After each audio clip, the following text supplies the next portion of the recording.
So I have been in this phase for a while now, right? A couple of years probably, where I'm thinking about my writing all the time and analyzing how it's going, making plans and sketches that don't seem to be working out, but it's part of the process. And a couple of days ago, I had a revisitation of a realization, which is that I don't come up with what I want to write when I ask myself, what do I want to write? Because then I get inside my head and I start second guessing things and I start plotting and planning, and it's too cerebral, right? But if I just pick some arbitrary thing to start writing about, along the way at some point I will digress. I will be making a point and then I just can't help but want to bring something else up. And it's that thing, that digression, that holds the key or holds clues to my deeper intentions, like what really wants to come up, what really wants to be said. And so I figure I can be more deliberate about this. Now I'm also thinking, so I started a Substack draft yesterday, which I do. At this point I'm like drafting on Substack every single day practically, and most of my drafts are not going to make it, which is fine. They're like sketches. And yesterday's draft, I began with, I don't want to be an essayist who writes about essays all the time, because that just feels indulgent and recursive, and you know, I'm self-conscious about that in some way, and that's not really what I want to be doing. I always get large vehicles when I start making a video. That's not what I want to be doing. And then I was reminded of Sylvester Stallone's documentary, where he talks about how early in his career he was typecast as a thug because, you know, he's a big lumbering guy, muscular, he looks the part. And his approach to dealing with that was, rather than say, no, I don't want to play a thug, he says, well, yes, I am thuggish, but you know, there's more to me than that. I'm also nice. I have a soft touch. You know, it's like, so the thug with the heart of gold, right? Like the thug who's strange, who's surprisingly poetic. And that, I think, is a substantial part of the reason for his success, and particularly the success of Rocky, which, you know, is a movie about like this working class boxer, but who has so much heart. And that creates a great character, that creates nuance and texture, and it's surprising. And I'm noting that it does not begin with denial. It does not begin with pretending to be something he's not. He's just saying that I am that, and I'm also more than that. There's texture, there's detail, there's nuance. And so this was in an essay about writing, right? And and from there I kind of moved on to just mentioning, I've been watching YouTube recently. I'm always watching something on YouTube to pass the time. And I was watching a bunch of YouTube videos of WWE performers. And I was struck, I think, particularly by The Undertaker, who's been around for, he's retired now mostly, but he was performing for 30 years, 31 years, 3 decades. And that means he will live through multiple eras of the sport or of the performance, of the theatre. And so he's had to reinvent himself. And when I'm looking this up, I found that even what I think of as his original dead man persona was not the first persona he came up with, or gimmick, they call it gimmick in the WWE. It was not his first gimmick. He had like multiple gimmicks before that didn't really work out. One of it was called Commando, and he was like kind of dressed up like a soldier-ish with the beret and the tank top and the camo. One was called, I think, Master of Pain, something like that.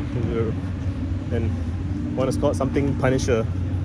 And eventually, but the thing that everyone knows and remembers him for is the dead man persona, the Western mortician, you know, the tombstone guy with followed around by a pallbearer with an urn, and there's this like supernatural elements to it, like this kind of spooky paranormal guy. And that was his character from like, I think late 80s, like 1990 to 2000, or 1990 to 1999. And And then in the year 2000, he came back from an injury and he reinvented himself. I'm crossing the road. He reinvented himself with a completely different persona called the American Badass, which was, he'd wear a bandana and denim and ride out to the ring in a motorcycle. And it's just interesting to me that was a choice that was made. And if you ask people about it now, not everyone liked it. Some people loved it, but it was not the Undertaker that we all knew and loved, right? It was something different, and it was arguably closer to his natural personal identity. So the Undertaker's real name is Mark Calloway, and so the American Badass character is more of Mark than the Undertaker. And or was, I don't know, it's just, it's theater, so it's complicated.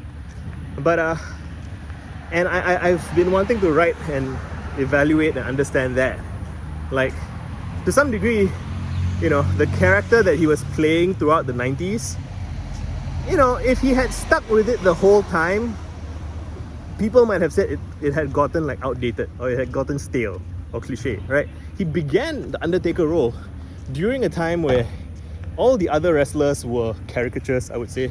There's Hulk Hogan, Jake the Snake would wear a python to the ring, Ultimate Warrior with his like frills, and Macho Man Randy Savage was really like this like masculine drag, I would say, right? This really over the top persona.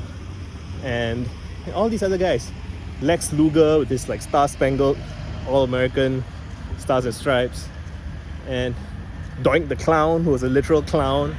It's very cartoonish, I would say. And the Attitude Era, which was the time like people remember The Rock, Stone Cold Steve Austin. I think Stone Cold is probably the emblematic of the Attitude Era, right? A lot of swearing, a lot of beer drinking and anti-authority, and like all of that stuff came up. And I've been wanting to look up if this like coincides with, when all the fast food logos suddenly became like more wiggly, like like the Pizza Hut logo used to be very prim and proper, and then it became like tilted sideways and had this like energetic change. Like the Pepsi logo, like just for some reason, all the logos changed in late 90s, around the millennium, right? I guess everyone has felt that, it's a new millennium, we should do new things. And it was alright. After a while, it got a bit excessive. And then eventually, a bunch of those companies like Taco Bell or whatever, I think they reverted back to their retro logo. Like, eventually, going back to the previous thing feels fresh again. And Undertaker did the same thing. So like he came on in 2000 following an injury with the American Badass persona, and he did that for a few years, and then he kind of like, it's almost like a thesis, antithesis, synthesis thing, where he then transitioned into a new dead man persona with like black robes and black coat and the hat, and it was sort of like the old him and the new him combined in a way. And again, even within the American Badass persona, like when he first came out, he was wearing like denim and a red bandana, which felt like quite a departure, almost a shocking departure from the dead man Undertaker. But he then, switched to wearing all black and switched to a black bandana, and then it felt, tonally it felt quite similar to the old thing. And why am I spending so much time talking about this? It's because I'm trying to understand, how do you manage tonal shifts and presentation shifts in a way that makes sense? So even with these YouTube videos, I have established that I walk and talk with my son, and they are informal and casual and low production value.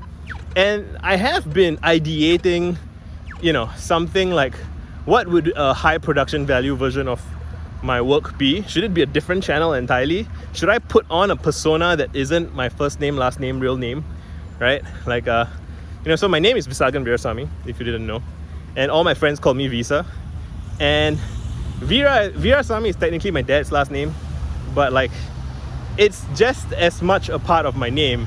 Veera is just as much a part of my name as Visa is, but like nobody uses that, and I could, and I'm imagining, if I were to make some videos as Veera, I would probably do it on a different channel. And I keep seeing myself wearing like gold eyeshadow for some reason.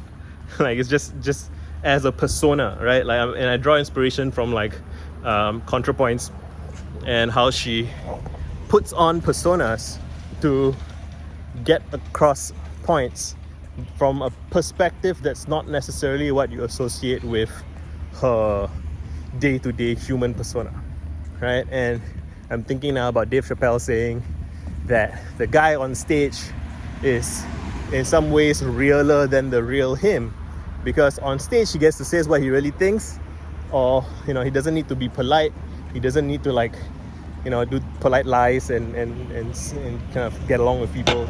He can just say his shit. And I do feel like I have been playing this role of the friendly ambitious nerd, Mr. Introspect, for the past several years. It's really me, it's not me, you know what I mean? It's a facet of me. But I think when you embody a specific facet of yourself for a really long time, something starts to feel stale. And the other thing I've been thinking about, I guess, is that people may not realize or appreciate the degree to which Mark Calloway probably needed the American badass biker persona. And like, if it made the audience unhappy, or if people didn't like it, but he liked it, and it made him feel good, and it made him want to keep going, then it was the right decision for him to make, even if it meant in the short term like alienating some of his audience. But like in the long run, it's like it just enriches the totality of his character and his work, right? And I'm also thinking about Paramore and Taylor Swift, right? I remember when Taylor Swift came out with the Reputation album, it seemed like quite a departure from what she had done before, right? Like it's this more angry, kind of almost like, and she came up with it as a reaction to what was happening to her at the time, right? Like Kim Kardashian was calling her a snake, right? And people were calling her calculative and fake and whatever. And she just owned that. She stepped into that and really did that. But she didn't stay in it forever. She stayed in it for the length of that album and the Reputation tour. And then after that, and so the Eras tour is really fascinating. I went to watch it, and it was worth watching even if you're not a Taylor Swift fan. Like, I would consider myself a Taylor Swift appreciator. Like I don't think I have the fan credits. I haven't done the work to be a deep fan, but I've been observing her since the beginning, because I was a Paramore fan, and Taylor and Paramore were kind of in the same milieu. And it's just interesting that you can, and I think this is more obvious for musicians, you can have a different persona associated with different albums and have like different eras of your life. And just because one particular era or album is different than the others does not mean that the rest of your stuff is fake, right? And I seem to have a chip on my shoulder about this, like this idea of being internally consistent and like being a good boy all the time. Like, it's not realistic. It's not realistic, and it's not honest to suppress, I don't know if suppress is the right word, to filter, right? And having a personality means filtering things, right? Like, I'm this kind of person, I do this kind of thing, I have these kinds of thoughts and these kinds of feelings, and I associate these kinds of people, and so on and so forth. And yeah, it just, it was cool to witness, like, so during Taylor's Eras tour, there's a period of time, like she goes through different eras in the same show, and like there's this visual at the back of the screen, back of the stage, where different eras, I believe, are represented as like different rooms in the same house. And I like that because it's, you know, we intuitively compartmentalize our houses, right? Like the dining room is where you eat, the toilet is where you poop, and you're not going to mix those things up, and you shouldn't. Like, you have separate rooms for separate things, and separate albums to address separate concerns, separate things you want to express. And the magical thing, I think, is how at the end of things, all the different things that an artist does, somehow it all comes together. Somehow it all works. It all, you know, like the Beatles started out writing these very saccharine love songs, and then they started to get really out there with like Sgt. Pepper's and all that. And no serious person really says like, oh, just because they made different kinds of music, that they are not serious about any of the things they made, right? Like, artists grow and change. That's part of life. And it doesn't mean that just because you make Sgt. Pepper's that you can't go back and enjoy I Want to Hold Your Hand. Like, why not? You know, like life, we all play multiple roles in different seasons, in different contexts. And yeah, I guess this is a long-winded way of me kind of coming to terms with that for myself, and kind of soft launching the next thing I'm going to do, which is, you know, different than everything I've done before, but it will ultimately kind of resonate with everything else. And yeah, I'll leave it at that. Thanks for hanging out. Hope you're well.